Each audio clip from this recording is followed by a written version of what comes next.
PJ Patil जनसेवक आज आपण स्मशानभूमीपाशी आलेलो आहे। 3 दिवसापूर्वी व्हिडिओ व्हायरल केला होता। जेव्हा पूर आला, पूर्ण गावामध्ये पाणी, कॉलन्यांमध्ये पाणी घुसलं, तेव्हा आपण व्हिडिओ व्हायरल केला होता आणि प्रशासनाला ज्या विचारलं होतं आपण जर उन्हाळ्यात नाले साफ केले असते तर हे टाईम आले नसता। हे महावीर नगर असेल, पोलीस लाईन असेल, व्यंकटेश नगर असेल, नंतर उंदीखेडा रस्ता पाणी घुसलं नसतं असं मी त्या प्रशासनाला विचारणा केली। पण त्यांनी आपल्यानंतर त्यांनी एक सोशल मीडियाच्या माध्यमातून त्यांनी हे पोस्ट व्हायरल केले। ते म्हणतात की आमचं खरं आहे, आम्ही उन्हाळ्यामध्ये साफ केलेले नाले असं भासवलं आणि सोशल मीडियावर किती खोटं बोलतात त्यांनी। हे गुगल मॅपने हे सर्व फोटो टाकलेले आहेत। ते आज आपल्याला फोटो दाखवतो। आता मी ज्या जागेवरती उभा आहे ही जागा आहे, ही जागा जी दाखवली आहे त्यांनी। व्यापाऱ्या समोरच्या व्यापाऱ्यांना विचारा की हा नाला साफ केला असता मग हे पाणी इथं राहिलं असतं का? एवढं पाणी हे साफ झालं नसतं का?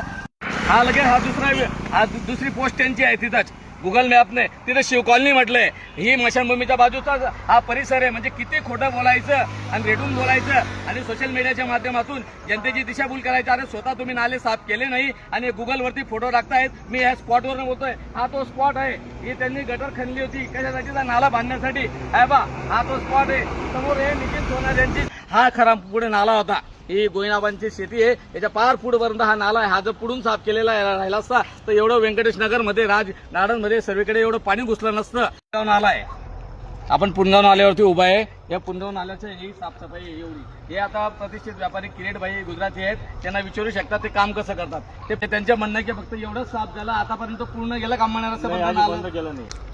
शेत काय सांगतात अजूनपर्यंत ते गेले का? पूर्ण काढला का नाला? उन्हाळ्यात बी काढला का? आजपर्यंत काढला नाही। हे बघू शकतात आपण, हा एक फोटो व्हायरल केलेला आहे त्यांनी गुगल मॅपने। इथे आपले नगरसेवक विनोद पाटील आपल्याला दिसत आहेत, आपण बघू शकता, दाखवा। हा विनोद पाटील उभे आहे। हा रस्ता इथं त्याने या कॉलनीत घाण होती, पाणी उघड्यावर वाहत होतं गटारीचं, म्हणून त्यांनी ह्या रस्त्यावरती रस्ता टाकून दिलेला आहे। आता ही बाजूला गटार दाखवतोय आपण। नाल्याची तक्रार केली, नाल्याचा आणि गटारीचा काय संबंध? गटारीचे फोटो व्हायरल करतायत म्हणजे किती दिशाभूल करतायत। आता हा तुम्हाला दुसरा फोटो दाखवतोय, हाच फोटो आणखी परत त्यांनी टाकलाय। ही गटार दाखवली आहे, हा नाला आहे का? हा नाला आहे का? लोकांना दिसलं पाहिजे आपण नाल्याचे बोललोय, तर गटारीचे फोटो टाकले, व्हायरल केले। ही गटार म्हणजे उघड्यावर पाणीवर वाहत होती। ही अशी परिस्थिती त्यांनी या पारोळा शहरामध्ये लोकांची दिशाभूल करण्याचं काम केलंय। आता 5-5 फोटो एकाच याचे आहेत। उंदीखेडा रस्त्याचे फोटो आहे। हा सुदर्शन नगर मध्ये शेतकरी संघामागचा हा फोटो आहे। हे फक्त कचरा भरतानाचा फोटो आहे। इथं काही नाला नाही। नाला हा पूर्ण त्या पाटा कंपनीवाल्यांची जागा, तिथून नाला आहे मच्छी मार्केट पासून। तरी हा नाला म्हणून टाकला आहे त्यांनी। मी तुम्हाला सांगतो, हे 2 फोटो टाकले आहेत त्यांनी। हे आता पहा, हे सगळे जे फोटो आहेत 5 ते 6, त्याच्यात 4 एक फोटो आहेत। हे सगळे जे आहेत हे उंदीखेडा रस्त्याचे। कचरा टाकतानाचा फोटो दाखवतो आपण, घाण टाकताना, नाला साफ करतानाचा फोटो विचारतोय आणि लोकांची दिशाभूल करतायत।